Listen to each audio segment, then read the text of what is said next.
बिला की आज की नशस्त ज़रा मुख्तलिफ़ किस्म की है, जिसमें हम बैठ के चीज़ों के बारे में गुफ्तगू नहीं करेंगे, बल्कि पाकिस्तान ऑर्डिनेंस फैक्ट्रीज़ के हवाले से हम आपको एक प्रोग्राम पेश करेंगे। और मैं इस वक्त पाकिस्तान ऑर्डिनेंस फैक्ट्रीज़ वाक इंटोनमेंट में हूँ और इसमें जो है दौराने सफ़र ये जो प्रोग्राम का जो दौरानिया होगा, इसमें हम आपको बताएंगे POF के हवाले से जो इन्फॉर्मेशन है कि ये क्या चीज़ है, क्या क्या काम जो है वो पाकिस्तान ऑर्डिनेंस फैक्ट्रीज़ करती हैं।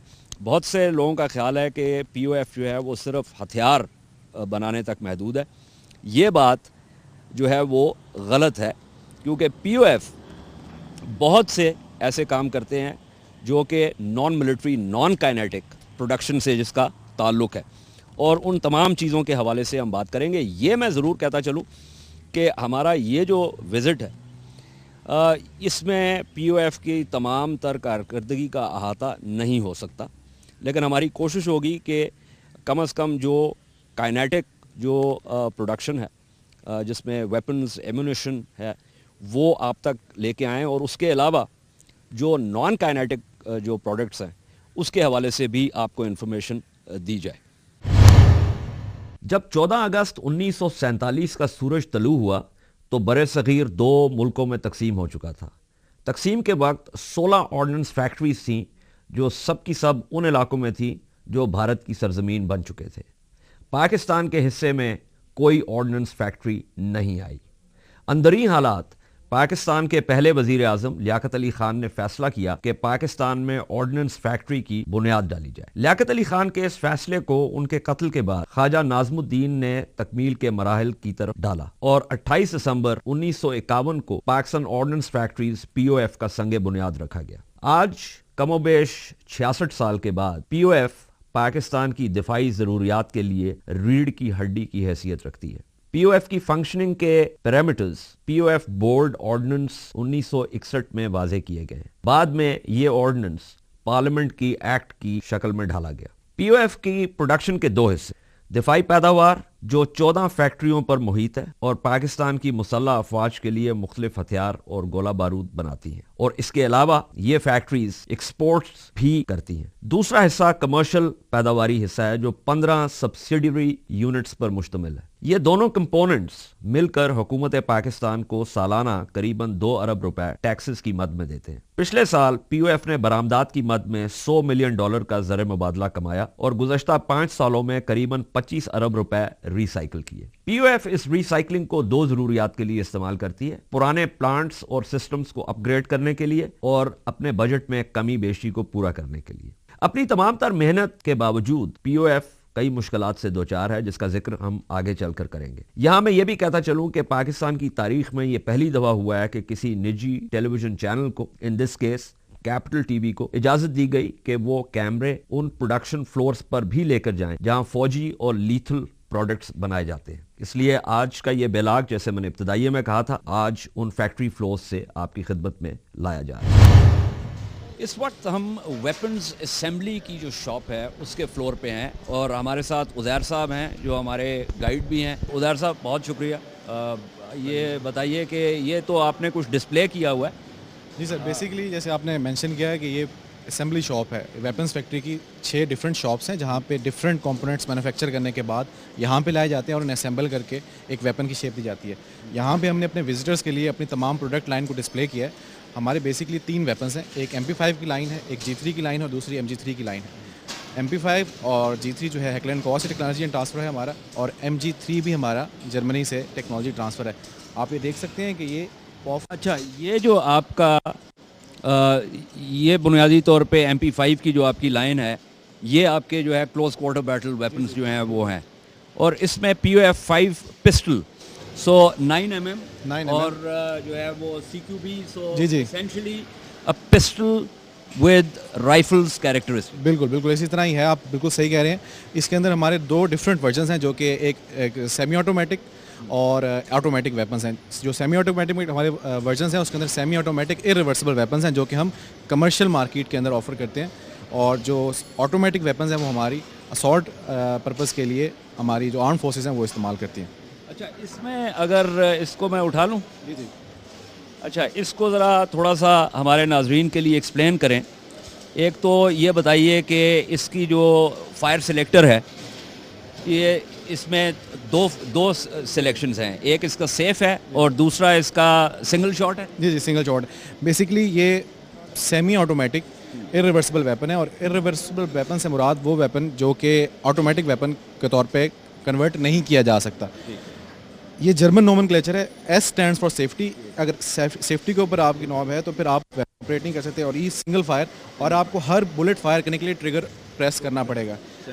और जो ऑटोमेटिक वेपन होते हैं उसके अंदर ई के बाद एक थर्ड प्रोविजन होती है जिसे एफ कहा जाता है, और एफ के अंदर फुल ऑटोमेटिक वेपन। आपके पास जो आप वेपन्स बना रहे हैं उनमें जो फायर सिलेक्टर जो है, शॉर्ट बर्स्ट नहीं है उसके अंदर MP5 में? शॉर्ट बस्ट हम ऑफर करते हैं, लेकिन मोस्टली हमारा फुल ऑटोमेटिक जिसके अंदर और जो बस्ट मोड होता है और सिंगल फायर और सेफ्टी, 3 फीचर्स हम उसमें ऑफर करते हैं। जो मोस्टली 3 फायर बुलेट यानी 3 बुलेट्स आप फायर करते हैं वो हम मोस्टली ऑफर नहीं करते। लेकिन अगर कोई बड़ा ऑर्डर हो और कोई ख़ास क्लाइंट हो, जैसे आर्म फोर्सेस में अगर उनकी डिमांड हो, तो हम वो भी मैन्युफैक्चर कर सकते हैं। और ये है आपकी गुड ओल्ड G3 की, लेकिन ये आपने .308 विंड स्पोर्टा जो है ये इसको बेसिकली हमने G3 की प्रोडक्शन लाइन को इस्तेमाल करते हुए ये हंटिंग राइफल बनाई है, जो कि सिविलियन पर्पस के लिए अगेन, जिसके अंदर हम .308 विंचेस्टर जो कैलिबर है वो यूज़ कर रहे हैं। ये काफ़ी हद तक मुमासलत रखती है G3 से। अगर आप आगे आप आएँ तो आप देखेंगे कि ये हमारी MG3 है। आप जानते हैं कि कैलिबर इसके अंदर अगेन 7.62x51 है, लेकिन बेल्ट फेड है ये बेल्ट फेड है। और इसकी सबसे ख़ास बात यह है कि आप 1300 बुलेट्स पर मिनट इससे फायर कर सकते हैं। और इसके साथ जो है वो नॉर्मली 2 बैरल्स होती हैं। जी जी, 2 बारेज होती हैं, क्योंकि ये हीट अप हो जाती है, तो आप उसके साथ उसको इजीली चेंज कर सकते हैं। अच्छा, ये आपकी आ गई, ये आपकी नई जो G3 की A3 जो है, ये G3 में और G3 A3 में ज़रा फ़र्क जो है वो जी जी, G3 basically wooden four arm और वुडन बट स्टॉक के साथ थी, और उसके अंदर फिक्स बैरल थी। G3 A3 के अंदर plastic four arm, plastic furniture, improved trigger assembly और फ्री फ्लोटिंग बैरल इंट्रोड्यूस की गई ताकि उसकी एक्यूरेसी बढ़ सके। आप ये देख सकते हैं कि हमने ना सिर्फ G3 A3 बल्कि G3 P4 जिसके अंदर रिट्रैक्टेबल बट स्टॉक है, आपको अगर मैं दिखा सकूँ। हाँ, ये उसका कैच है जिसके ज़रिए जो है ना आप इसको रिट्रैक्ट कर सकते हैं। इसका बेसिक पर्पस ये है कि G3 मोर लाइक उसकी एक रेपुटेशन थी कि ट्रेंच बेस्ड वेपन है। तो अगर आप उसको कैरी करके जाना चाहें फॉर एग्जांपल एग्रेसिव पर्पस के लिए, या आप अटैक करना चाहते हैं, क्योंकि हम जब वॉर अगेंस्ट टेररिज्म के अंदर हमारी होल डायनामिक्स जो थी वो चेंज हुई, तो फॉर दैट पर्पस हमने अपनी पाकिस्तान आर्म फोर्सेस को ये ऑफ़र किया ताकि वो G3 P4 को यूज़ कर सकें।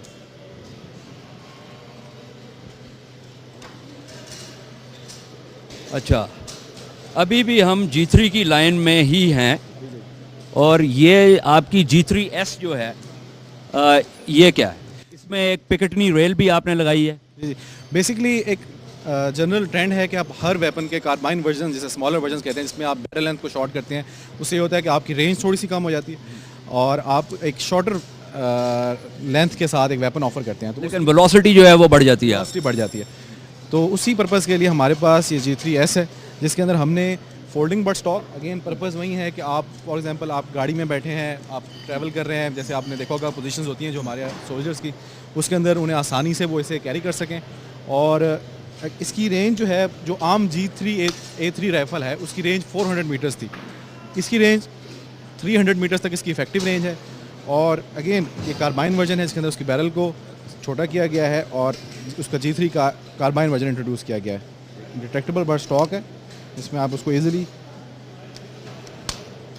कर सकते हैं।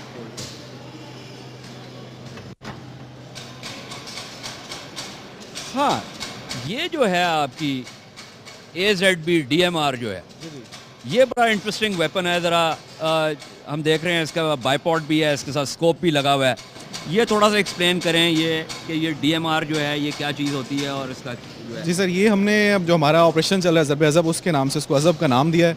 बेसिकली DMR वो वेपन होता है जो कि असॉल्ट राइफल और स्नाइपर राइफल के गैप को फिल करता है। Assault rifle mostly maximum 400 metres तक जाती हैं और स्नाइपर राइफल की जो रेंज होती है वो 800 और 1000 मीटर्स तक होती है।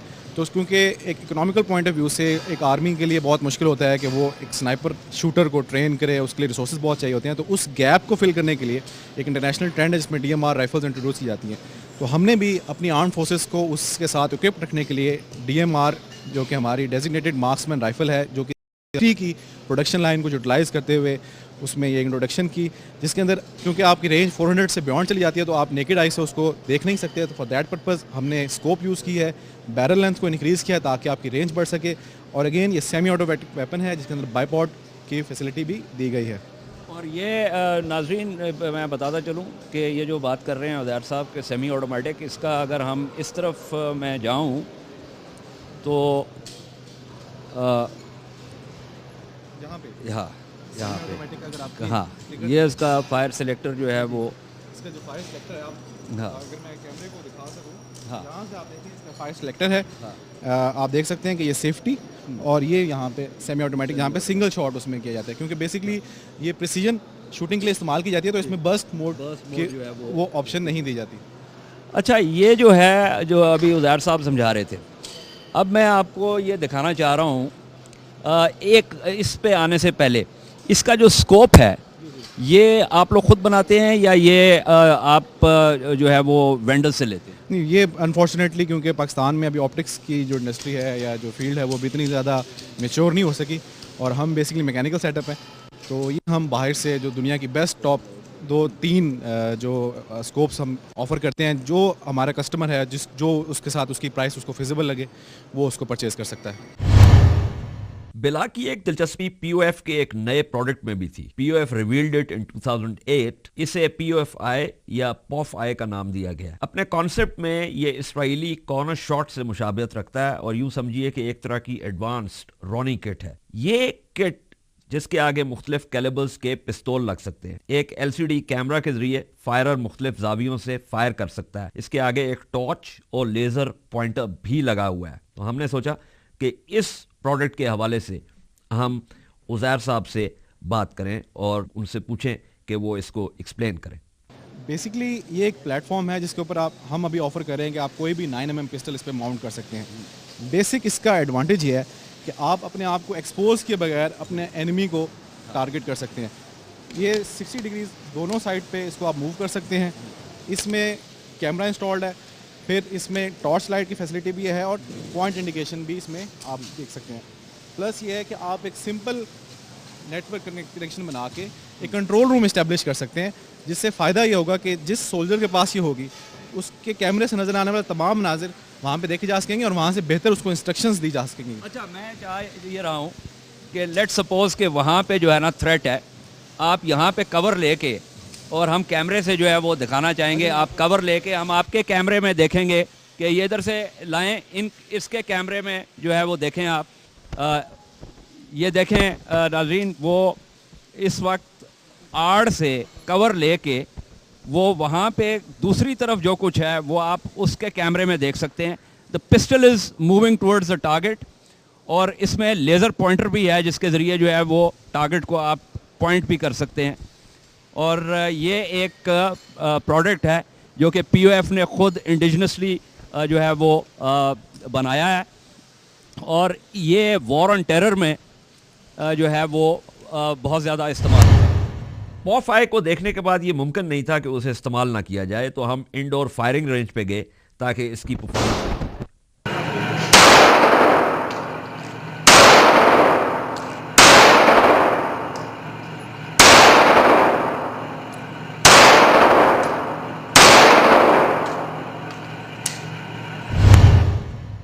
फर्स्ट टाइम शूट किया और आपने देखेंगे कितना अच्छा ग्रुप बनाया है, तो आप इससे हमारे प्रोडक्ट की क्वालिटी और उसकी एक्यूरेसी का अंदाज़ा कर सकते हैं कि एक बिल्कुल न्यू बिगिनर जो है जो फर्स्ट टाइम POF-I से शूट कर रहा है वो कितना अच्छा ग्रुप बना रहा है। That was a good group by the way, even if I say so myself. ये तो हम अब आ गए हैं MP5A2 के ऊपर, जो कि अब आपका पीछे जो था MP5 के वर्जन्स वो सेमी ऑटोमेटिक थे, ये जो हैं वो सेमी भी हैं और ये फुल ऑटो भी जी बिल्कुल, ये सेमी भी हैं, फुल ऑटो भी हैं। अगर आपको याद हो, मैंने आपको पहले भी बताया था, इसमें आप देख सकते हैं कि एस, ई और F. S stand for safety, E के ऊपर आप सिंगल शॉट और एफ के ऊपर आप बस मूड के ऊपर कर सकते हैं। इसमें तीनों प्रोविजंस हैं। ये हमारी आर्म फोर्सेस इसको यूज़ करती है। और इसका आप देख सकते हैं कि MP5A3, जिसके अंदर अगेन हमने रिट्रैक्टेबल बट स्टॉक का जो कंसेप्ट है, जो हमने वो इंट्रोड्यूस किया है, जो कि पहले भी मैं आपको ब्रीफ कर चुका हूँ कि आप उससे उसकी लेंथ को शॉर्टर करके आप कैरी करने के लिए आसानी होती है, लेकिन जब आप उसको यूज़ करेंगे तो आपको दोबारा उसी फीचर को दोबारा रिट्रैक्ट करके अपने बट स्टॉक को यूज़ करना पड़ेगा, वरना इसकी एक्यूरेसी जो है वो कॉम्प्रोमाइज़ कर जाती है।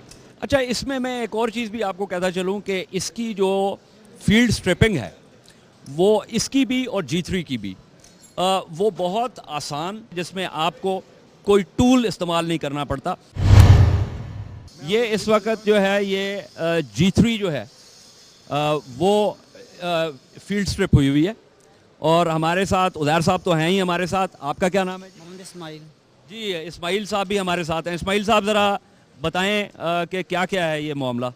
मैं आपको बता जी। दूं कि पहले इसके पार्ट्स के बारे में आप बता दें। देखिए, मैगजीन, मैगजीन, फोर आर्म, इसकी ट्रिगर असेंबली और but stock assembly, but stock और ये बोल्ट हेड और उसकी असेंबली हाँ, जो है।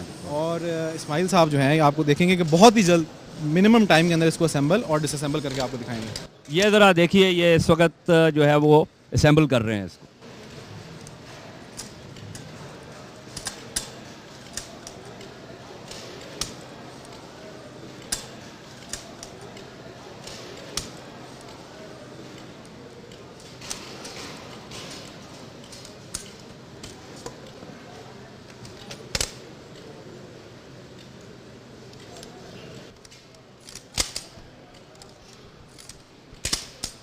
अच्छा, मैं इसमें एक चीज़ मैं बताना चाहता हूं, क्योंकि इस प्रोग्राम के तवसत से गन सेफ्टी के हवाले से एक चीज़ बहुत अहम है। वो आपके पास ख्वाह राइफ़ल हो, ख्वाह आपके पास SMG हो, ख्वाह आपके पास पिस्टल हो, जिस वक्त भी आप उसको हैंडल करते हैं सबसे पहले आपने उसकी मैगज़ीन जो है वो निकालनी है। मैगज़ीन निकालने के बाद आपने हर सूरत में चेंबर को चेक करना है कि कहीं चेंबर में कोई राउंड तो नहीं है। सफाई के लिए भी और फील्ड स्ट्रिपिंग के लिए भी ये बहुत ज़रूरी है कि आप पहले इस बात का तयन कर लें और इंश्योर कर लें कि आपका वेपन जो है वो सेफ़ है। ये मैं इसलिए बार बार कह रहा हूँ कि बहुत दफ़ा हमें ये ख़बरें मिलती हैं कि एक्सीडेंटल गन शॉट हो गया, गलती से गोली चल गई। ये सिर्फ उसी सूरत में मुमकिन है कि अगर वेपन को हैंडल करने वाले बंदे को इस बात का नहीं पता कि उसने वेपन को हैंडल करने से पहले उसकी सेफ्टी जो है वो कैसे इंश्योर करनी है। जी इस्माइल साहब, ये बात दुरुस्त है? जी जी बिल्कुल ठीक है। इसमें एक बात ऐड करना चाहूँगा कि इसके बारे में एक सिंपल सा प्रिंसिपल है कि never rely on your memory. आप अपनी याददाश्त के ऊपर के नहीं, इसमें मैंने देखा था, चेक किया था, आप हमेशा चेक करें और ख़ुद देखने के बाद आप हमेशा जब भी वेपन क्लीन करने लगें आप चेक करें कि चेंबर के अंदर बुलेट नहीं होने चाहिए। अभी आप देखेंगे कि ये उसे डिसअसेंबल करेंगे। ये वो क्विक जो है वो डिसअसेंबली फील्ड स्ट्रिपिंग जिसकी मैं बात कर रहा हूँ वो ज़रा चेक करें।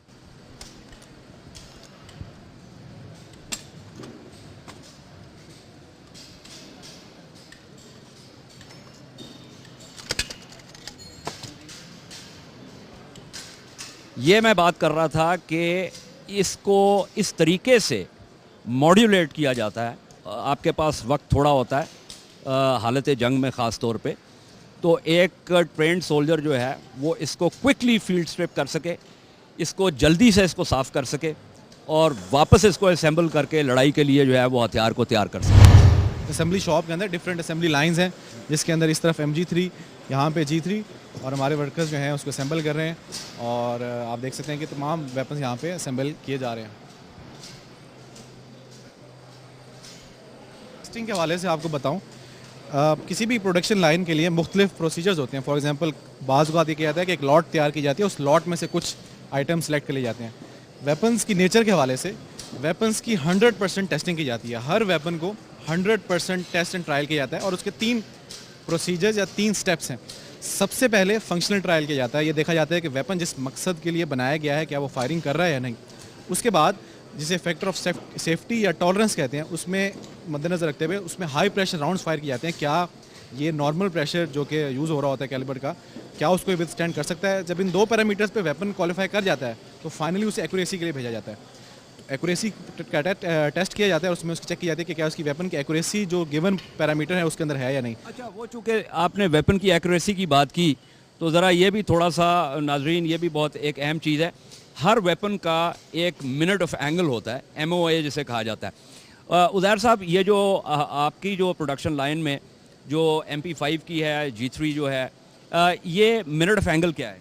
सब जो हमारा मिनट ऑफ एंगल G3 का है, सब 1 MO है, यानी 1 इंच के रेडियस के अंदर अंदर उसको फायर करना चाहिए इन रेंज ऑफ 100 मीटर्स। और बाकी MP5 और जो डिफरेंट MG3 का मिनट ऑफ एंगल थोड़ा बड़ा होता है, क्योंकि आपको पता है कि उसका जो मकसद है वो बस्ट फायर उसमें होता है, और बस्ट फायर के अंदर मोस्टली एक्यूरेसी उस तरह नहीं होती जैसे वो सिंगल फायर के उसके अंदर होती है। अभी हम रेंजेस के अंदर जाएंगे और हम आपको दिखाएंगे हम अपने वेपन्स को किस तरह टेस्ट एंड ट्रायल करते हैं। हमारे पास ये फैसिलिटी है कि हम इनको 3 शिफ्ट्स के अंदर इस फैक्ट्री को रन कर सकते हैं, डिपेंडिंग अपॉन आवर टारगेट्स। अगर आर्म फोर्सेस के टारगेट्स ज़्यादा हों और एक्सपोर्ट के भी, तो हम इसे 3 शिफ्ट में, जो स्टैंडर्ड शिफ्ट होती है वो हमारी सुबह 7 बजे से लेकर 2:30 बजे तक, उसके बाद 3 बजे से लेकर रात को 9 बजे तक, और जो थर्ड शिफ्ट है वो 10 बजे से लेकर सुबह फिर 6 बजे तक। अच्छा, आपकी जो कॉस्ट है MP5 की, वो क्या है एक MP5 के असल वेपन? में ये डिपेंड करता है कि आपकी क्वांटिटी कितनी है जो आप ऑर्डर कर रहे हैं, और फिर इसको हमारा एक्सपोर्ट डिवीज़न जो है वो उसको केटर फॉर करता है। बाज़ का ऑर्डर को देख के और फिर क्लाइंट को देख के उस हवाले से इसकी की जाती है। अराउंड 1 लाख, और बाज़ का केसेस में 60 to 70,000। इस वक्त जहाँ पे हम खड़े हैं वहाँ पे जिन वेपन्स का आपको हम दिखा रहे थे, MP5s और G3s, ये यहाँ पे उनकी टेस्टिंग होती है। उज़ैर साहब, ज़रा थोड़ा सा एक्सप्लेन करें कि यहाँ पे किस किस्म की टेस्टिंग करते हैं? यहाँ पे 3 पैरामीटर्स के ऊपर किसी भी वेपन को टेस्ट किया जाता है। सबसे पहले फंक्शनल ट्रायल, जो आप देख सकते हैं हमारी फंक्शनल ट्रायल की रेंज है, जहाँ पे ये देखा जाता है कि वेपन अपने फंक्शन को पूरा कर रहा है या नहीं।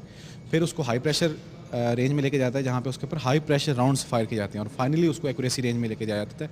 इस वक्त हमारी G3 A3 की यहाँ पे एक्यूरेसी चल रही है, और आप देख सकते हैं कि वहाँ पे हमारी प्रेशर रेंज के अंदर हाई प्रेशर की एक्यूरेसी भी चल रही है। तो चलें हम ये देखते हैं, और मेरी मजबूरी ये है और उज़ैर साहब आपकी भी है कि हम ये पहन नहीं सकते क्योंकि हमें आपस में बात करनी है, लेकिन ये आम तौर पे मैं यही सजेस्ट करूँगा कि शूटिंग करते वक्त जो है वो आप ये ज़रूर पहने, ताकि वो जो उसकी जो आवाज़ है वो सप्रेस हो सके। ये ज़रा हम आपको कैमरे की आंख से दिखाना चाह रहे हैं कि किस तरीके से ये मामला हो रहा है। जी ज़रा ये आप लगा के हमें बताएं कि ये देखें, ये वेपन जो है वो लगा हुआ है, इसकी प्रेशर टेस्टिंग हो रही है। मेरे ख्याल में अब ये ठंडे हो गए होंगे कुछ, तो ये देखें ये MTs जो हैं जो कि फायर किए गए हैं, और इसको अगर आप दोबारा उठाएंगे इस वेपन को और इसको आप सीधा करेंगे, यूं करें, ये कैमरे की आंख से देखें कि इसके अंदर जो है राउंड पड़ा हुआ है। ये आप देख रहे हैं कि ये अभी तक चेंबर नहीं किया गया। जब ये जो है बोल्ट आगे की तरफ जाएगा, ये राउंड जो है वो चेंबर हो जाएगा।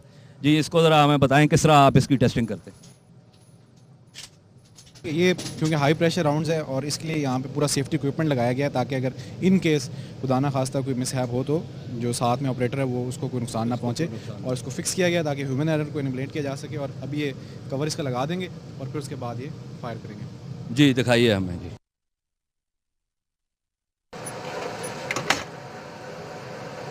रेडी?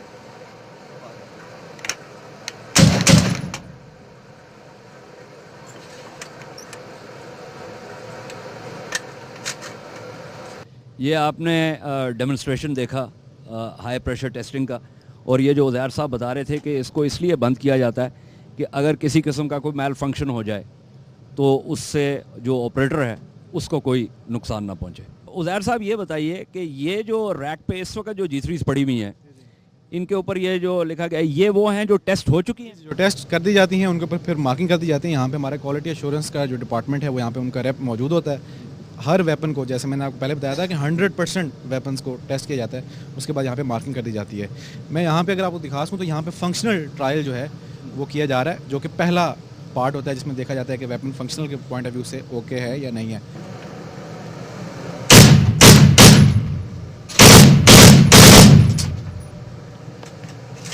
पहले उन्होंने जो है वो सिंगल शॉट जो है फायर किया, और उसके बाद उन्होंने उसको ऑटोमेटिक के ऊपर जो है वो फायर किया।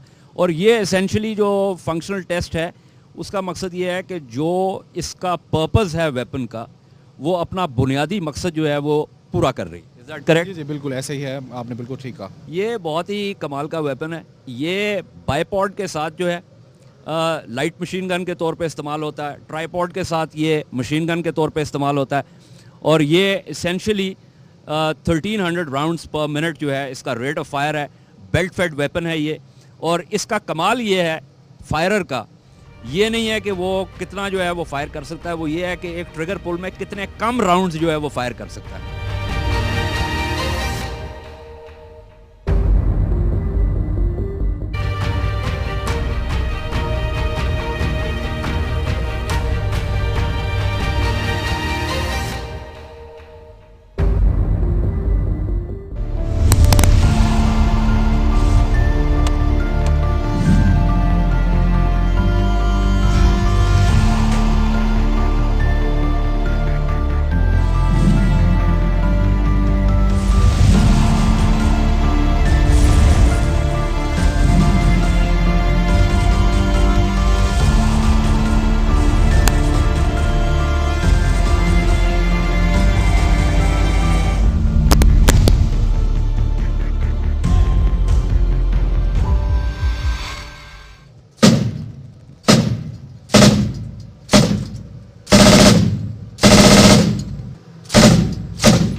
मेरे ख्याल में मैं भी जो है ना टेस्ट करता हूँ।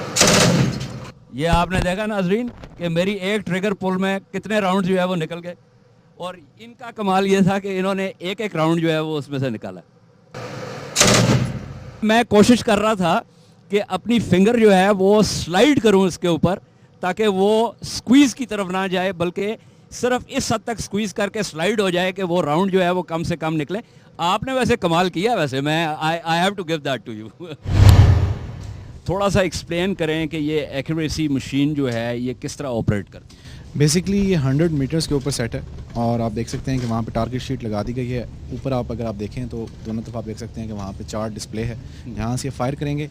फायर करने के लिए जो ये बेड यूज़ करते हैं, पहले उसे ज़ीरो किया जाता है ताकि उसमें ह्यूमन फायरिंग का जो है एलिमेंट है उसे बिल्कुल एलिमिनेट किया जाए, और सिर्फ वेपन की एक्यूरेसी, क्योंकि आपको पता है कि वेपन एक ऐसी चीज़ है जिसमें वेपन की एक्यूरेसी के साथ साथ जो शूटर है उसकी एक्यूरेसी भी काउंट करती है। लेट्स सी जी। हाँ जी, ज़रा पहले G3 की जो एक्यूरेसी है उसको चेक करते हैं। रेडी?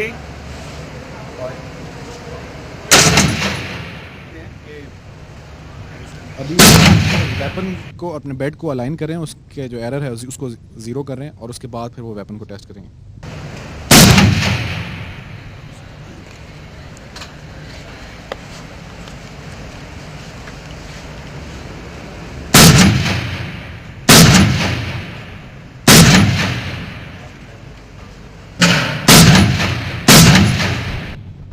जी, हमें ज़रा MG3 की एक्यूरेसी के हवाले से। ये असल में बेसिकली एरिया वेपन है, लेकिन यहाँ पे इसकी हम एक्यूरेसी कर रहे हैं।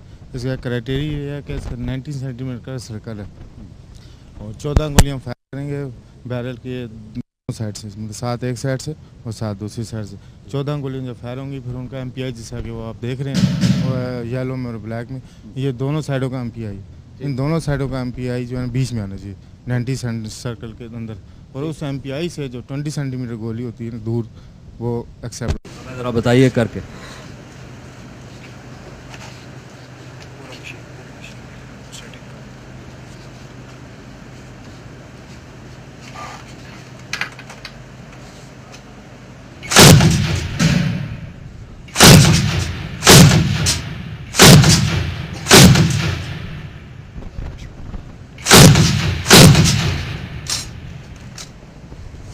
ये 90 सेंटीमीटर के जो MPI का बनेगा उससे सब विद इन लिमिट है सारी, ठीक है ना। तो ये हमारा 100% वेपन एक्यूरेसी में टेस्ट से गुजारे जाते हैं। और अगर आपका कैमरा देख सके तो आप यहाँ से देख भी सकते हैं कि रेंज 100 मीटर्स के फासले पे, और आप यहाँ से देख सकते हैं कि आम आंख से टारगेट शीट क्लियरली नज़र नहीं आ रही है। आप अगर एक शॉट ले सकें। मैं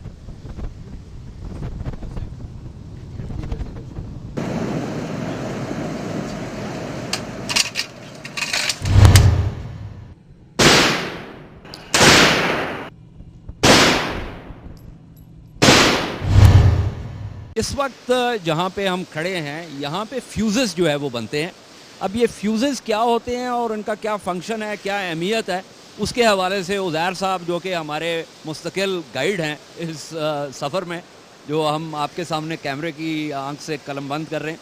जी उज़ैर साहब बताइए क्या है। जी बेसिकली फ्यूज़ वो कंपोनेंट होता है जो किसी भी मोटर या आर्टिलरी राउंड या इवन आरपीजी एसपीजी के अंदर ये डिसाइड करता है कि आपने उसे कब डेटोनेट करना है।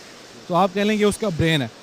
अगर आपका एनिमी स्कैटर्ड है तो आप चाहेंगे कि एक सर्टन हाइट के ऊपर वो एक्सप्लोड करे और एक मैक्सिमम रेंज को वो कवर करे।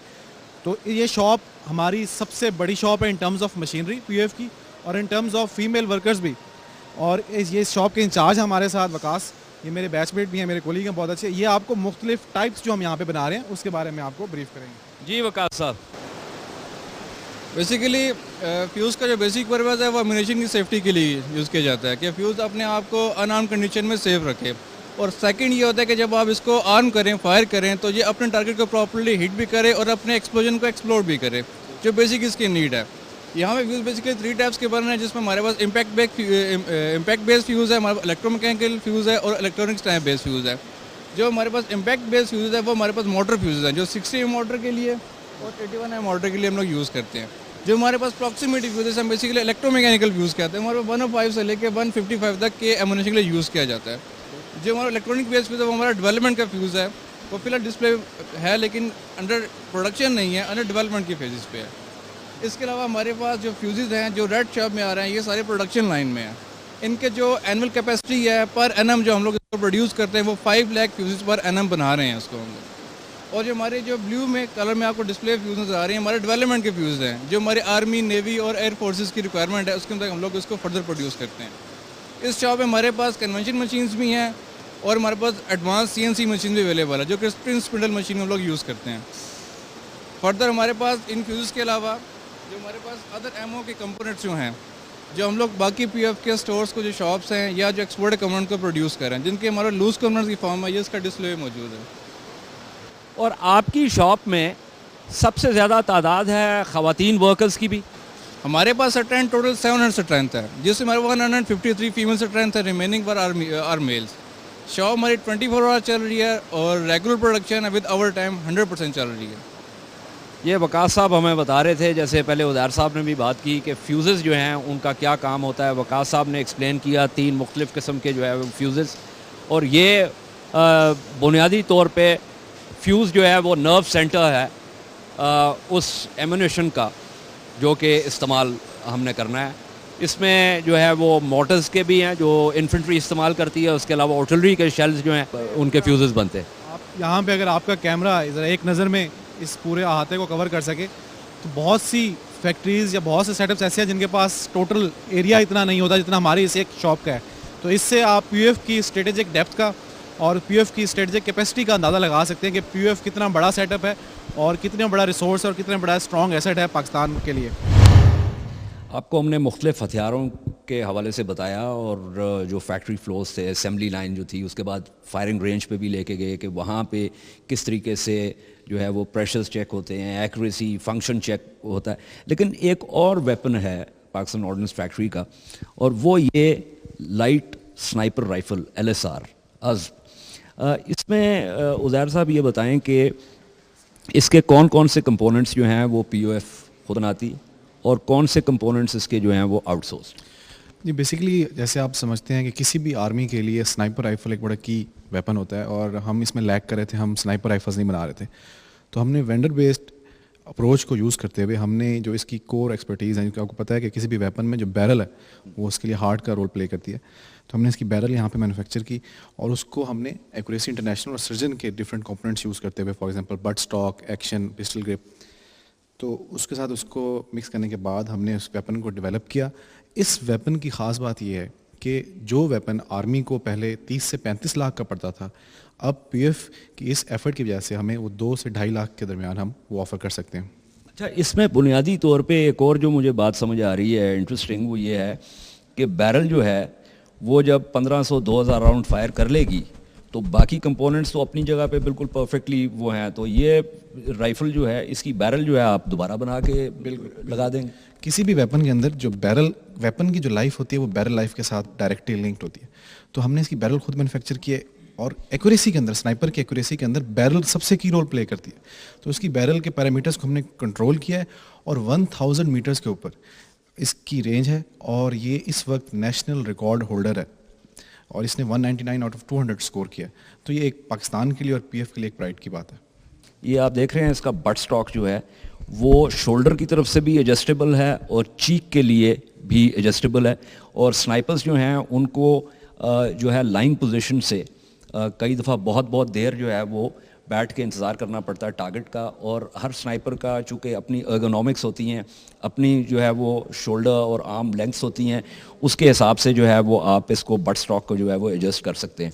और स्कोप जो है वो बहुत अहम इसलिए है क्योंकि स्कोप जिस डिस्टेंस के ऊपर 800 से 1000 मीटर के डिस्टेंसेस के ऊपर जो है वो नेकेड आई के साथ आप टारगेट को नहीं देख सकते, तो इसलिए आपको स्कोप की ज़रूरत होती है। और ये आपको इसका बोल्ट जो है वो नज़र आ रहा है और ये नॉन ऑटोमेटिक वेपन है विच एसेंशली मीन्स कि हर दफ़ा जो है वो आप बोल्ट पीछे ला के बोल्ट ग्रुप को और उसको चेंबर करेंगे राउंड को। और ये इंपॉर्टेंट इसलिए होता है कि ऑटोमेटिक वेपन्स में थ्रॉबिंग होती है और जिस किस्म की प्रिसीजन जो है लॉन्ग डिस्टेंसेस के ऊपर चाहिए होती है स्नाइपर को, वो आपको ऑटोमेटिक वेपन से नहीं मिल सकती। इसलिए sniper rifles are generally non automatic rifles. Pakistan ordnance factories के कुछ फंक्शंस तो आपको कैमरे की आंख से दिखाए, लेकिन पीओएफ और इसकी सब्सिडियरीज इससे कहीं ज्यादा प्रोडक्ट्स बनाती हैं। पीओएफ की क्लोथिंग फैक्ट्री अपनी नौयत का सबसे बड़ा सनती यूनिट है। यह फैक्ट्री न सिर्फ फौज, पुलिस और पैरामिलिट्रीज की वर्दियां बनाती है बल्कि फ्लैक जैकेट्स और मुख्तलिफ किस्म के लोड कैरिंग इक्विपमेंट भी यहाँ बनते हैं। इसके अलावा कमर्शियल एक्सप्लोसिव्स, केमिकल्स और स्प्रिंग्स के सनती यूनिट्स भी पीओएफ का हिस्सा हैं। जैसा कि हमने आपको पहले बताया था, पीओएफ के काम के दो हिस्से हैं, दफाई और कमर्शियल पैदावारी यूनिट्स। लेकिन पीओएफ की अपनी मुश्किलात भी हैं। उन मुश्किलात का इदराक करने के लिए मैंने पीओएफ के chairman lieutenant general Umar Mahmood Hayat से मुलाकात की। जनरल हयात ने तफसील से और खुल के बातें की। उनका कहना था कि पीओएफ ऑर्डिनेंस 1961 ने बोर्ड को जो इख्तियारात दिए थे वो वक्त के साथ साथ डाइल्यूट हो गए हैं। उनका कहना था कि मौसर फैसले करने के लिए और ज्यादा रेवेन्यू कमाने के लिए यह अहम है कि बोर्ड को उसके इख्तियारात ऑर्डिनेंस के मुताबिक वापस किया जाए। जब मैंने पीओएफ के एम्यूनेशन के हवाले से कुछ एतराजात उठाए तो उन्होंने मेरी बात तस्लीम करते हुए कहा कि पीओएफ ने अपने प्लांट को मजीद बेहतर किया है, लेकिन उन्होंने यह भी कहा कि टेक्नोलॉजी और इंफ्रास्ट्रक्चर अपग्रेड्स में कुछ खास काम नहीं हुआ जिसकी अशद जरूरत है। 60% प्लांट्स करीबन 40 साल पुराने हैं। रिसर्च एंड डेवलपमेंट एक और एरिया है जिसमें फंड्स न होने के बराबर। जनरल हयात ने जोर दिया कि पीओएफ को हुकूमत की तरफ से सही पॉलिसी साजी की जरूरत है क्योंकि ये एक इंतहाई अहम स्ट्रेटेजिक एसेट है। इसमें कोई शक नहीं कि हुकूमत को कम से कम 50 साल आगे देखने की जरूरत है। अगर गुज़श्ता 20 साल में R&D की मद में कोई पैसा नहीं आया तो फिर पीओएफ तमाम तर मेहनत के बावजूद कंपेटिटिव और इनोवेटिव नहीं रह सकेगा। इसके बावजूद मैं ये कहता चलूं कि पीओएफ ने कई नए प्रोडक्ट्स इनोवेट किए हैं। जनरल हयात ने कुछ महीने पहले एक स्टडी हुकूमत को पेश की थी जिसमें पीओएफ को कमर्शियली वायबल बनाने के हवाले से तजावीज़ दी गई। स्टडी का मकसद यह है कि बरामदात और कमर्शियल रेवेन्यू को मजीद बढ़ाया जाए और उस पैसे को प्रोडक्शन और टेक्नोलॉजी इन्फ्यूजन में इस्तेमाल किया जाए। पीओएफ की कुछ बुनियादी कारकर्दगी के हवाले से हमने आपको ये प्रोग्राम जो है वो पेश किया और दौरान सफ़र आपने देखा कि किस तरीके से जो बुनियादी इन्फेंट्री वेपन्स हैं, एम्यूनेशन है, उसके अलावा आर्टिलरी एम्यूनेशन है, फ्यूज़ेस हैं, वो किस तरीके से बनते हैं यहाँ पे। लेकिन जैसे मैंने आपको बताया था, बहुत से प्रोडक्ट्स जो हैं पीओएफ के वो ऐसे भी हैं कि जो कि non military, non lethal nature के हैं। बहरहाल ये पीछे मेरे मोटो है पीओएफ का, फोर्स बिहाइंड फोर्सेस, कि POF is the force behind the armed forces. और ये एक नेशनल एसेट है और इसके हवाले से जो हमने बात की, इसमें बहुत सी तरक्की की मनाजिल अभी तय करनी है। बहरहाल उम्मीद है आपने प्रोग्राम जो है उसको पसंद किया, कुछ इन्फॉर्मेशन आप तक पहुंची।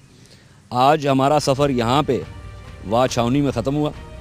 फिर आपसे मुलाकात होगी, तब तक लिए इजाज़त दीजिए। खुदा हाफिज़।